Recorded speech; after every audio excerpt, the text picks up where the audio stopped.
الحمد لله الملك الودود مالك الملك موسع للعطاء الممدود لا عدد عاد لعطائه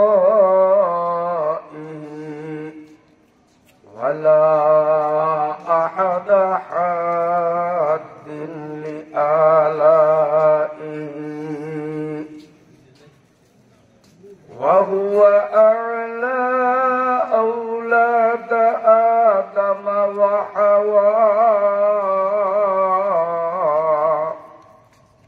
وأوحى إلى رسوله ما أوحى كما أوحى إلى روح الله وإلى موسى لا كما أوحى إلى معطي العسل وإلى أم موسى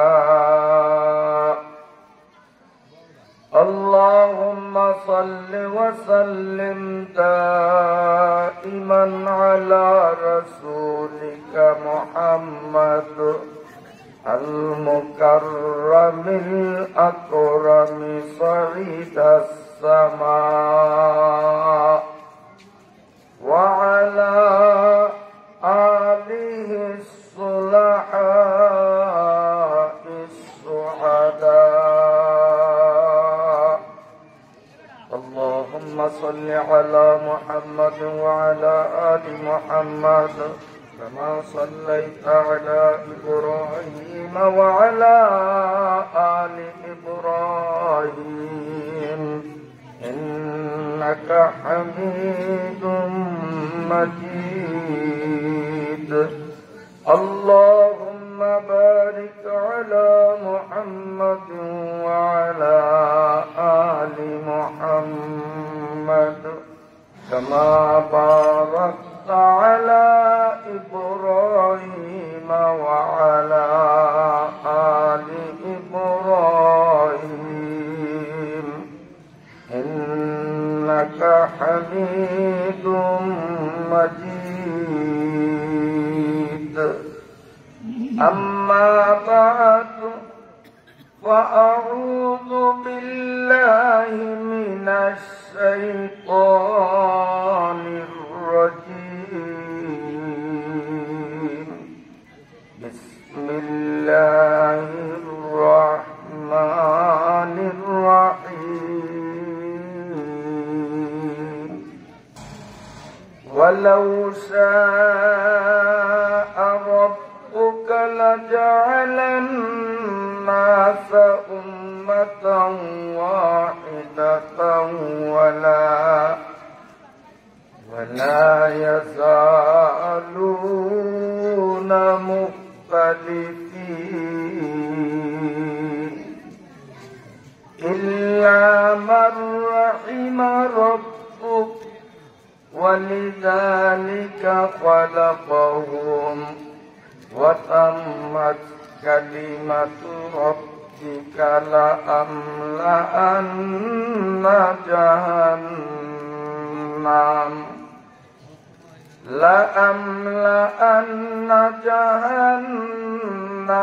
من الجنة والناس أجمعين وكلا نقص عليك من أنباء الرسل ما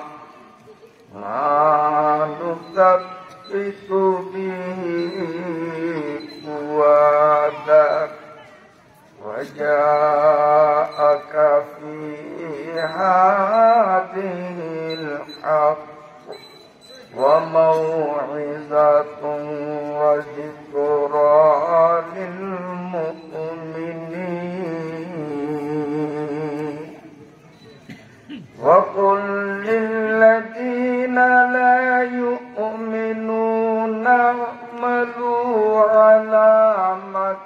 أمانتكم إنا عاملون وانتظروا إنا منتظرون ولله غيب السماوات والأرض وإليه يرجع الأمر كله فاعبده وتوكل عليه وما ربك بغافل عما تعملون صدق الله مولانا العظيم وصدق نبينا الكريم ونحن على ذلك لمن الشاهدين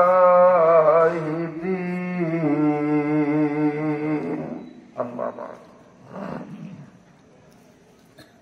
ভান্ডারিয়া পৌরসভাধীন উত্তর গাজীপুর জামে মসজিদ সংলগ্নে আয়োজিত ৩৫তম ৫ দিন ব্যাপী ধারাবাহিক বার্ষিক তাফসীরুল কোরআন মাহফিলের আজ শেষ দিনের সমাপনী পর্বের সম্মানিত সভাপতি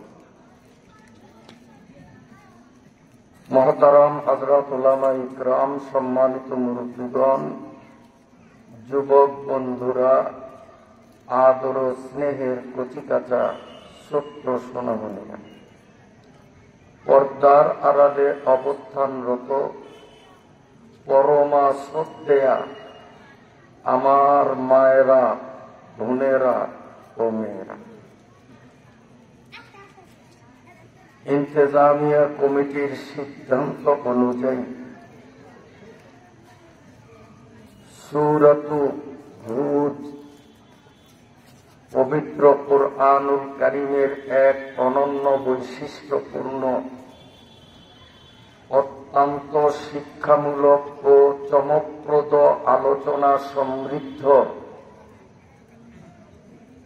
123 আয়াত বিশিষ্ট সূরাটি 118 থেকে 123 অর্থাৎ সূরার শেষ পর্যন্ত আমি তিলাওয়াত করলাম। আল্লাহ রাব্বুল আলামিন যদি তৌফিক দান করেন, তিলাওয়াতকৃত আয়াতগুলোর শাব্দিক অর্থসহ প্রাসঙ্গিক ব্যাখ্যা সম্বলিত আলোচনা সুধী মণ্ডলীর খিদমতে উপস্থাপন করার দৃঢ় মনোনিবেশ করেছি ইনশাআল্লাহ।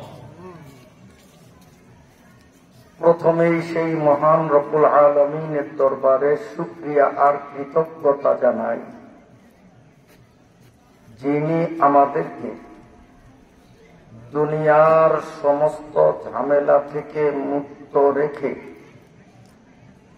কুরআনুল কারীমের মজলিসে সুস্থ শরীর নিয়ে সরাসরি উপস্থিত হওয়ার তৌফিক দান করলেন। সেই রব্বুল আলামিনকে শুকরিয়া জানাই, বলুন আলহামদুলিল্লাহ। সম্মানিত সুধী মণ্ডলী, এমন খাওয়া দাওয়া বন্ধ করা, এখন আর মধ্যে উঠে যা খাইছে এ পর্যন্ত শেষ।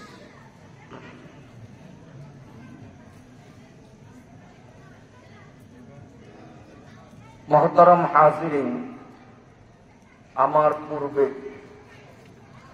ঢাকা থেকে আগত মেহমান মাগরিব থেকে ঈশা পর্যন্ত আপনাদের সামনে আমার তিলাওয়াতকৃত আয়াতগুলোর পূর্ববর্তী কয়েকটি আয়াতের বিষয়ভিত্তিক আলোচনা করেছিলেন। তার আরো আলোচনার শেষ দিকে নামাজ বিষয়ক কথাও ছিল, মনে আছে আপনাদের? আকিমিস সালাতা তরাফাইন নাহার ওয়া যুলাফাম মিনাল লাইল ইন্নাল হাসানাত ইউযহিবনাস সাইয়্যাত। হুজুর আয়াত পড়ছিলেন, মনে আছে আপনাদের? সে আয়াতগুলোর মধ্যে নামাজ সংক্রান্ত নির্দেশ আল্লাহ পাকের পক্ষ থেকে প্রতিটি মুসলিম, শিক্ষিত, মূর্খ, জুয়ান, বৃদ্ধ, নারী, পুরুষ, ধনী, দরিদ্র, প্রত্যেকটা মুসলমানের প্রতি ইসলামী শরীয়তের সবচেয়ে গুরুত্বপূর্ণ বিধান নামাজের হুকুম, নামাজের আদেশ আল্লাহ নিজেই বর্ণনা করেছেন। অথচ বর্তমান বাস্তবতার প্রতি দৃষ্টি দিলে, বিশেষ করে যুব শ্রেণীর মধ্যে নামাজ পাশাপাশি রোজা, এই দুটি বিধান পালনে যথেষ্ট শিথিলতা ও অলসতা পরিলক্ষিত। কথা ঠিক বলছি না ভুল বলছি? নামাজ কেন যুবকরা পড়ে না? কুরআনুল কারীমের শুধু সূরা হুদেই আল্লাহ নামাজের নির্দেশ দেননি, বরং আরো অনেক সূরার মধ্যে আল্লাহ রাব্বুল আলামিন সরাসরি ভাবে ৯২ বার নামাজের হুকুম আমাদেরকে করেছেন। সরাসরি, ইনডাইরেক্ট আরো বেশি। এরপরেও নামাজে শিথিলতা, তার কারণ নামাজ পড়লে কি লাভ, না পড়লে কি ক্ষতি, এ বিষয়ে তাদের অবগতি নেই। এজন্য আমার নির্ধারিত আয়াতের বিষয়ভিত্তিক আলোচনা শুরু করার আগে নামাজ বিষয়ে সংক্ষিপ্ত একটু পর্যালোচনা দেব। আশা করি এই কথাগুলো যুবকরা যদি অন্তরের কান দিয়ে শোনে, তাহলে আর তারা বেনমাজি, বেরোজগার থাকতে পারবে না ইনশাআল্লাহ। এই যে আমরা কিছুক্ষণ আগে ইশরার নামাজ আদায় করলাম, ইমাম সাহেব আল্লাহু আকবার বলে নামাজ শুরু করেছেন। এর কিছুক্ষণ পরে আলহামদু সূরা ইমাম সাহেব তিলাওয়াত করেছেন, এমনটি তো বলেন না? ব্যতিক্রম। আল্লাহু আকবার বলার সাথে সাথে আলহামদু পড়েননি, একটু পরে পড়ছেন। মাঝখানে সুবহানাকা পড়ছেন কিনা? কোন এই মনু বন্ধ বন্ধ না, উঠেও যেতে পারবে না। বসতে যখন এখানে থাকবে, খাওয়া বন্ধ। বয়ানের পরে খাওয়া চলবে, বয়ানের মাঝে কোনো খাওয়া নেই, একদম বন্ধ। কথা খুব খেয়ালে শুনুন, কাজে লাগবে ইনশাআল্লাহ। ইমাম সাহেব আল্লাহু আকবার বলার পর থেকে আলহামদু শুরু করার আগ পর্যন্ত এই টাইমে কোন মুসলমান, কি যুবক, কি বৃদ্ধ, কি শিক্ষিত, কি মূর্খ, যে মুসলমান ইমাম আলহামদু শুরু করার আগে আগে এসে আল্লাহু আকবার বলে নামাজে মশগুল হতে পারবে, তার আমল নামায় ১০০ উট গরিব মিসকিনদের মাঝে দান করার সমপরিমাণ সওয়াব লেখা হবে। বলেন তো ১০০ উটের দাম কত? ২-৪-৫০০ টাকা হবে? লক্ষ লক্ষ টাকা। কারণ উট বাংলাদেশে পাওয়া যায় না। পাসপোর্ট ভিসা করে সৌদি যাওয়া লাগবে, সৌদি থেকে তারপরে বিমান ভাড়া দিয়ে ঢাকা, ঢাকা থেকে ট্রাক ভাড়া দিয়ে ভান্ডারিয়া, তারপরে এগুলো বিতরণ, লক্ষ লক্ষ টাকা লাগবে। ইমাম আলহামদু শুরু করার আগে আগে যদি আমি বা আপনি আল্লাহু আকবার বলে নামাজে শামিল হতে পারি, 100 উট গরিবদেরকে দান করার চেয়েও বেশি সওয়াব আল্লাহ আমাদেরকে দান করেন। এরপরে ইমাম যখন আলহামদু পড়বেন, এরপরে কুরআনুল কারীমের অন্য জায়গার থেকে পড়বেন। ইমামের পবিত্র জুবান থেকে কোরআনের যতটি শব্দ উচ্চারিত হবে, প্রতিটি শব্দের মাথায় ইমাম এবং মুসল্লি প্রত্যেকের আমল নামায় 100 নেকি জমা হতে থাকবে। যেমন আমি দেখাই, আল হামদু, এক আলহামদুর মধ্যে কয়টা অক্ষর? 5টা। আল 2 অক্ষর, হাম 2 অক্ষর, দু 1 অক্ষর, আলহামদুতে 5 অক্ষর। ইমাম যখন আলহামদু বললেন, উনিও 500 নেকি পাইলেন। আমরা যারা তার পিছনে মুক্তাদি, আমরাও ভিন্ন ভিন্ন ভাবে প্রত্যেকে 500 নেকি পাইলাম। আবার লিল্লাহ, লিল্লার মধ্যে 5 অক্ষর, আবার 500। রাব্বিল 3 অক্ষর, আবার 300। এইভাবে ইমাম যতক্ষণ পর্যন্ত সূরা কেরাত পড়বেন, প্রতিটা অক্ষরে অক্ষরে ইমামও 100, মুক্তাদিও 100 করে নেকি পাবে। সুবহানাল্লাহ। আমরা যারা নামাজ পড়ি কি পাই, আর যারা নামাজ পড়ে না তারা কি হারায়, এই জিনিসটাকে আমি সংক্ষেপে বুঝাই। কেরাত শেষে ইমাম আল্লাহু আকবার বলে যখন রুকুতে যাবেন, মনে রাখবেন রুকুতে যাওয়ার পর এই যে হাঁটু ধরব, ইচ্ছা করে হাতের আঙ্গুল গুলাকে ফাঁকা করব, উভয় হাতে ইচ্ছা করে ফাঁকা করব। এরপরে শক্ত হাতে হাঁটু ধরব। সিজদায় যখন যাব, ইচ্ছা করে 2 হাতের আঙ্গুল গুলাকে মিলিত রাখব।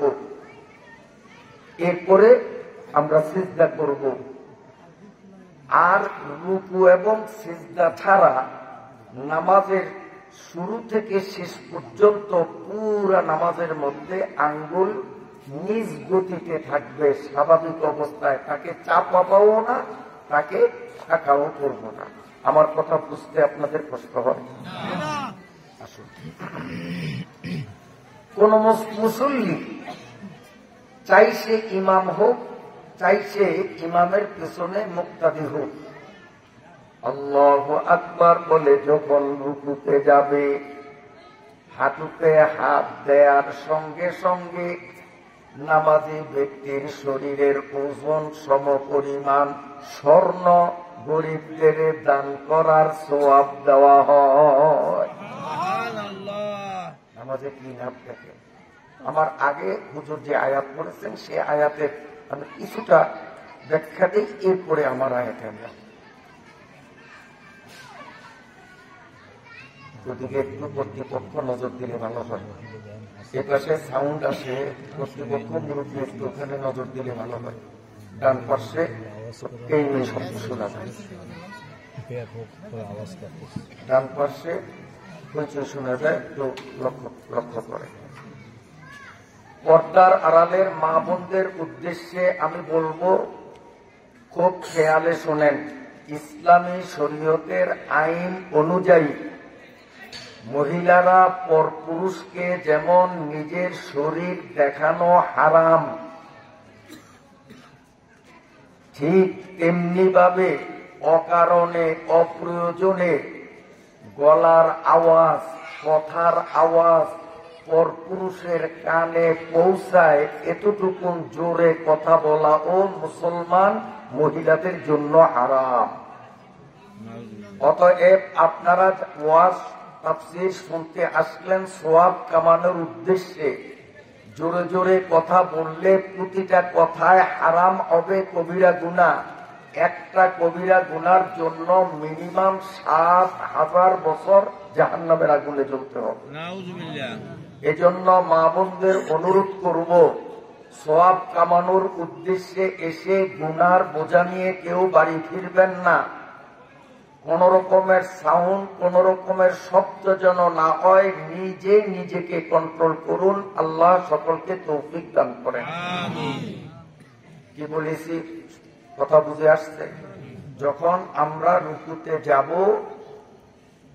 নিজের শরীরের ওজন যতটুকু অতটুকুন স্বর্ণ গরিবদেরকে দান করার সওয়াব আল্লাহ নামাজের আমলনামায় দান করেন। শুধু এই পর্যন্তই নয়, আসমানি কিতাব 104 খানা, তার মধ্যে শ্রেষ্ঠতম সবচেয়ে বড় কিতাব 4 খানা, কুরআন, তাওরাত, জবুর, ইনজিল। এই 4 খান হলো সবচেয়ে বড় কিতাব। এই 4টার মধ্যে মুসা নবীর কাছে যে কিতাবটা আসছে তার নাম তাওরাত। তাওরাত কিতাবটা আয়তন ছিল 508 হাত, লম্বায় 12 হাত। মুসা নবীর তাওরাত প্রস্থে 8 হাত, লম্বায় 12 হাত। খণ্ড অর্থাৎ পারা, আমাদের কোরআন শরীফের খণ্ড বা পারা হলো 30টা, আর মুসা নবীর তাওরাত শরীফের খণ্ড ছিল 1000 পারা। আমাদের কোরআনের আয়াত এক বর্ণনা মতে 6666টি। মুসা নবীর তাওরাত কিতাবের আয়াত সংখ্যা হল 10 লক্ষ। রমজানে এই ছোট্ট কোরআন হাফেজ সাহেবরা 27 দিনে 28 দিনে তারাবির নামাজে খতম দেন। আপনাদের এখানেও তো খতম তারাবি হয়। তাতেই আমাদের মাজা কোমর পাকা হয়ে যায়। অনেকে তারাবি অর্ধেক পড়েই বাগালপুরের টিকিট কাটে। আল্লাহ, ইন্না লিল্লাহি ওয়া ইন্না ইলাইহি রাজিউন। জিকির করেন লা ইলাহা ইল্লাল্লাহ, লা ইলাহা ইল্লাল্লাহ, লা ইলাহা ইল্লাল্লাহ, লা ইলাহা ইল্লাল্লাহ, লা ইলাহা ইল্লাল্লাহ, লা ইলাহা ইল্লাল্লাহ, লা ইলাহা ইল্লাল্লাহ, মুহাম্মাদুর রাসূলুল্লাহ। মুসলমানের প্রত্যেক কাজের দোয়া আছে। এই যে কারেন্ট গেল, এখানেও দোয়া আছে। কারেন্ট যে আসলো, এখানেও দোয়া আছে। কারেন্ট যাওয়ার দোয়া হলো, আমার সাথে সাথে পড়েন, ইন্না লিল্লাহি ওয়া ইন্না ইলাইহি রাজিউন। এটা হলো বিদ্যুৎ চলে যাওয়ার দোয়া। আবার বিদ্যুৎ যখন আসবে তখন দোয়া হলো আলহামদুলিল্লাহ। বলেন, তো আমাদের দোয়া দুটো আদায় হয়ে গেল। আসুন, আমি বলতেছিলাম যে ছোট্ট কোরআন তাও একদিনে নয়, 27 দিনে একটু একটু করে খতম করে, তাও কত কষ্ট। আর মুসা নবীর তাওরাত কিতাবে 10 লক্ষ আয়াত, সেটা খতম দেওয়া কত কঠিন। বন্ধুরা আমার, তাফসীরের কিতাবে লেখে, কোন এক ব্যক্তি যদি এক মজলিসে বসিয়া 30 পারা কোরআন খতম দেয়, মুসা নবীর এত বড় তাওরাত কিতাবটাকে যদি খতম করে, হযরতে ঈসা নবীর ইনজিল কিতাবটারে খতম করে, হযরতে দাউদ নবীর জবুর কিতাব, এই 4 খানা কিতাব এক মজলিসে বসে যেই ব্যক্তি খতম দিবে, তার আমলনামায় যেই পরিমাণ সওয়াব আর নেকি লেখা হবে, মুসলমান ফরজ নামাজের রুকুতে গেলে ওই পরিমাণ সওয়াব তার আমলনামায় জমা।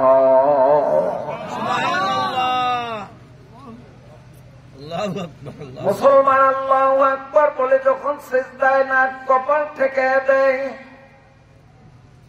আল্লাহর পয়গম্বর সাল্লাল্লাহু আলাইহি ওয়াসাল্লাম বলেন, আদম আলাইহিস সালাতু ওয়াস সালাম থেকে নিয়ে ইসরাফিলের সিংহায় ফুৎকারের মাধ্যমে কিয়ামত কায়েম হওয়া পর্যন্ত সারা পৃথিবীর মানুষের সংখ্যা যত তা যদি লিখি, এরপরে আরেকটা সংখ্যা, সেটা হলো আদম আলাইহিস সালাম পৃথিবীতে আসার 36,000 বছর আগে জিনদের আদি পিতা মারেজকে আল্লাহ তৈরি করেছেন।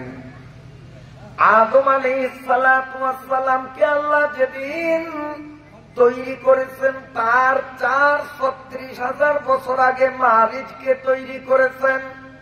ওই মারিজ থেকে নিয়ে কিয়ামত কায়েম হওয়া পর্যন্ত পৃথিবীতে জিনের সংখ্যা যা হবে তা যদি মানুষের সংখ্যা নিজে লিখে, এবার জিন ইনসানের দুইটা সংখ্যাকে যোগ করলে যোগফল যত দাঁড়াবে, নামাজি ব্যক্তি নাক কপাল সিজদার জায়গায় লাগানোর সঙ্গে সঙ্গে জিন ইনসানের সংখ্যা বরাবর সওয়াব আমল নামায় আসে। ইসাআদাত বজুরে বাজুয়ে নিস্ত তানা বক্সা খোদায়ে বকসিন্দা। যারা নামাজ পড়ি কেমন লাগে আপনাদের কাছে? ভালো লাগে না? জোরে আল্লাহ, নামাজ পড়ে এত কিছু পাই আমরা, আগে তো বুঝতাম না। আর যারা নামাজে অলসতা করে, আশা করি তাদের সুবুদ্ধির উদয় ঘটবে যে আমরা নামাজ না পড়ে কত অন্যায় করলাম, কত ভুল করলাম, কত ঠকলাম। ঠিক আছে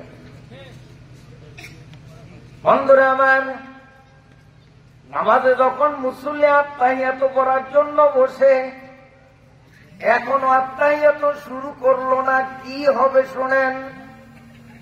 1 নম্বর, আল্লাহ রাব্বুল আলামিন বেহেশতের মধ্যে একটা বিরাট নদী বানাইলেন। ওই নদীর কূলে একটা বিশাল বিরাট গাছ, গাছের মাথায় বিরাট আকৃতির একটা পাখি।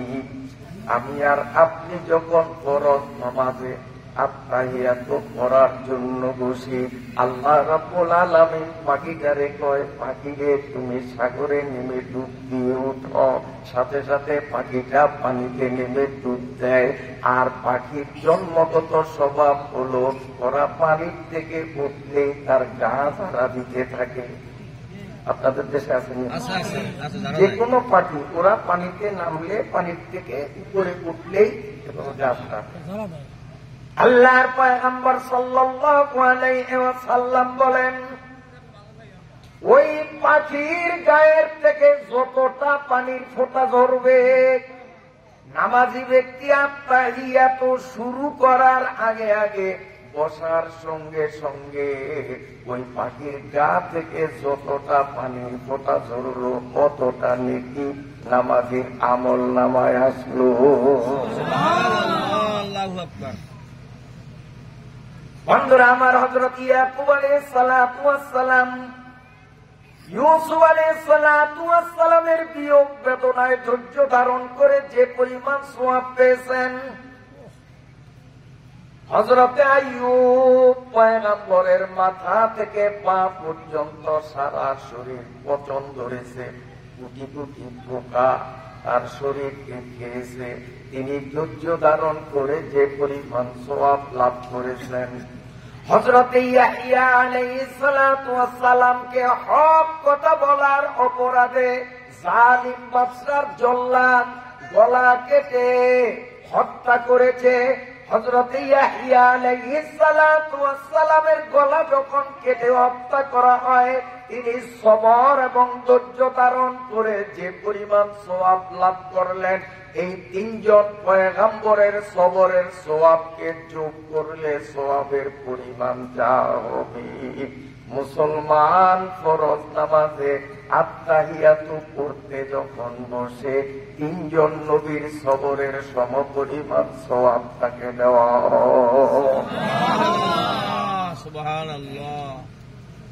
যুবক বাবারা, আমার কথাগুলো যদি বুঝে থাকো তাহলে বলো তো, তোমরা কি আল্লাহর কোরআনকে সাক্ষী রেখে আল্লাহ তোমার দিকে আমার দিকে তাকিয়ে আছেন এই বিশ্বাস মনে লালন করে এমন ফজিলতপূর্ণ নামাজে আর শিথিলতা করবা না, এখন থেকে মরণ পর্যন্ত নিয়মিত 5 ওয়াক্ত নামাজ পড়বা, এমন একটা ওয়াদা আল্লাহর সাথে করতে পারো বাবা?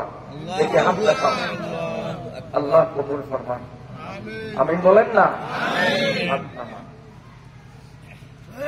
হযরতে মুসা আলাইহিস সালাতু ওয়াস সালামের সাথে আল্লাহর সাথে তুর পাহাড়ে কথাবার্তা হতো, আপনারা জানেন কিনা? কথা হতো না? তুর পাহাড়ে কোরআন শরীফে আছে, ওয়াকাল্লামাল্লাহু মুসা তাকলিমা। মুসা আলাইহিস সালাম তুর পাহাড়ে আল্লাহর সাথে কথা বলতেন। একদিন কথার মাঝে তিনি আবেগ প্রবল হয়ে আল্লাহকে বললেন, আল্লাহ, আমার মন বলতেছে যে আপনার সমস্ত সৃষ্টির মধ্যে আমি মুসা আপনার যতটা নৈকট্য লাভ করেছি এত নৈকট্য লাভ কেউ করতে পারে। আল্লাহ বললেন, তুমি এটা ধারণা কেন করলা? যেহেতু আমি বলি, ও আল্লাহ, আপনি বলেন কি রে মুসা, আমি আপনার তো একবারে কাছে। আল্লাহ রাব্বুল আলামিন বললেন, ও মুসা, তুর পাহাড়ে এসে যখন তুমি আল্লাহ বলে আমারে ডাক দাও, আমি আল্লাহ এবং তোমার মাঝখানে এভাবে একটা আর দুইটা নয়, 1000 2000 নয়, ও মুসা 70,000 পর্দা থাকে। 70,000 পর্দার এপারে তুমি, 70,000 পর্দার এপারে আমি, 2 জনের মধ্যে কথোপকথন হয়। কিন্তু মুসারে, আমার আখিরি নবী মুহাম্মদুর রাসূলুল্লাহ সাল্লাল্লাহু আলাইহি ওয়াসাল্লাম, এই নবীর উম্মতের উপরে 12 মাসে কেবল 1 মাস রমজান মাসে রোজা ফরজ করে দেব। ও মুসা, আখিরি নবীর উম্মত জুয়ান বৃদ্ধ, নারী পুরুষ, শিক্ষিত মূর্খ, ব্যবসায়ী, চাষী, আখিরি নবীর যে কোনো উম্মত রমজান মাসের গুরুত্ব দিয়ে যদি দিনের বেলায় রোজা রাখে, সন্ধ্যার পূর্বে বিভিন্ন রকমের খাবারের প্লেট সামনে রেখে শুধু ইফতারের টাইম কখন আসবে অপেক্ষায় থাকে। আল্লাহ রাব্বুল আলামিন বলেন, ও মুসা, আখিরি নবীর উম্মত সন্ধ্যার পূর্বে যখন ইফতারের রকমারি খাবার সামনে নিয়ে আমি আল্লাহর ভয়তে 1 ফোঁটা পানিও মুখে দেবে না, কোনো খাবার মুখে ঢুকাবে না, ওই অবস্থায় আমাকে যদি আল্লাহ বলে ডাক দেয়, আমি আল্লাহ 70,000 পর্দাকে ছিন্ন ভিন্ন করে আখিরি নবীর উম্মত রোজাদারের 2 ঠোঁটের মাঝে এসে হাজির হয়ে যাব, আর বলবো, বন্দা বোলাও গা। এই রোজার মাধ্যমে আমাদের সাথে আল্লাহর সাথে এমন গভীর ঘনিষ্ঠতা হয়। এই রোজা না রেখে দিনের বেলায় যারা পানাহার করবে, হালাল হবে না হারাম হবে? আমি আপনাদের জিজ্ঞেস করি, আপনাদের দেশে ছাগলের গোশত খায়, হালাল না হারাম? সন্দেহ আছে, উত্তর দেন না। হালাল। কুত্তার গোশত তো খাওয়া যায়, হালাল না হারাম? কেন? দেখতে তো ছাগল আর কুত্তা প্রায় সেম, 19-20। এটাকে আমরা হালাল। ঝাল বেশি হলেও খাই, লবণ কম হইলেও খাই, যদি একটু স্বাদ কম লাগে।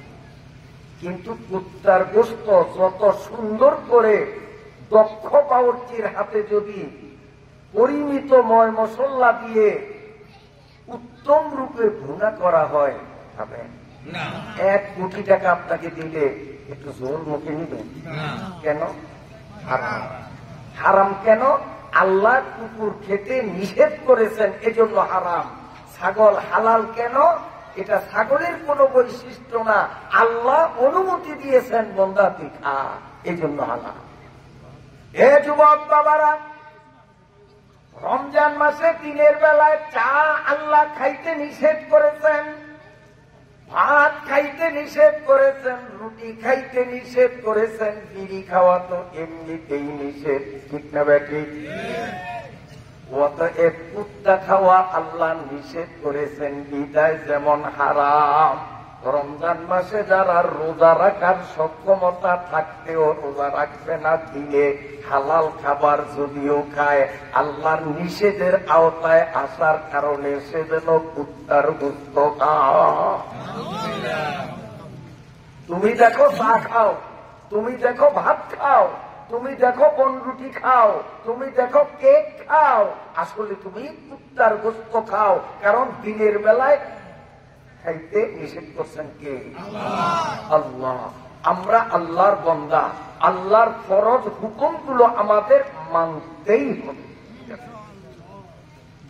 আমি কথা শেষ করছি, যুবক বাবারা কান খুলে শোনো।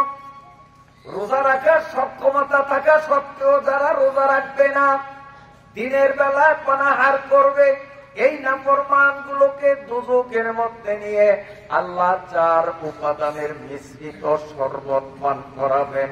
4টা জিনিসকে একত্রিত করে শরবত বানানো হবে, আর এই শরবতগুলো ওই সমস্ত নাফরমানদের খাইতে দেওয়া হবে যেই নাফরমানগুলো রমজান মাসে দিনের বেলায় পানাহার করত। 4টা উপাদান কি কি? 1 নম্বর হলো দুজকের আসামি আর কয়েদিগুলোর পায়খানা। 2 নম্বর হলো দুজকের আসামিদের পেশাব। 3 নম্বর হলো দুজকিদের বমি। 4 নম্বর হলো দুজকের আসামিদেরকে দুজকের আগুনে যখন পোড়াবে তাদের সারা শরীর পচিয়া গলিয়া দুর্গন্ধ যে পুষ মিশ্রিত হবে, এই পেশাব, পায়খানা, বমি আর পুষ 4টা জিনিসকে মিলিয়ে শরবত বানানো হবে। যারা রমজান মাসে দিনে অনায়াসে পানাহার করে এদেরকে ওই শরবত ফেরেশতারা জাহান্নামে জোর করে খাওয়াবে। কোনকালে আসতো? রোজা রাখো না। এজন্য রমজান আসার আগে আগে আমরা আল্লাহর কোরআনকে সাক্ষী রেখে আল্লাহ আমার দিকে তাকিয়ে আছেন এই বিশ্বাস 100% অন্তরে ধারণ করে কার কার সাহস আছে 2 হাত উঁচু করে আল্লাহকে দেখিয়ে দিব যে আল্লাহ সামনে যে রমজান আসে একটা রোজাও আমি ছাড়ব না। আল্লাহ কবুল ফরমান। আশা করি তাহলে আপনাদের অনেক কষ্টের বিনিময়ে, অর্থ ব্যয়ের বিনিময়ে 5 দিন যদি যে কোরআনের তাফসীরের মাহফিল করলেন, ইনশাআল্লাহ এই মাহফিল সার্থক হবে। আল্লাহ কবুল করেন। জোরে বলেন আমিন। যুবক বাবারা তোমরা আমি পাও না? যুবক কণ্ঠ জোরে শোনা যাওয়ার কথা, তো জোরে বলো আমিন। করুন আউযু বিল্লাহি মিনাশ শাইতানির রাজীম। বিসমিল্লাহির রাহমানির রাহিম।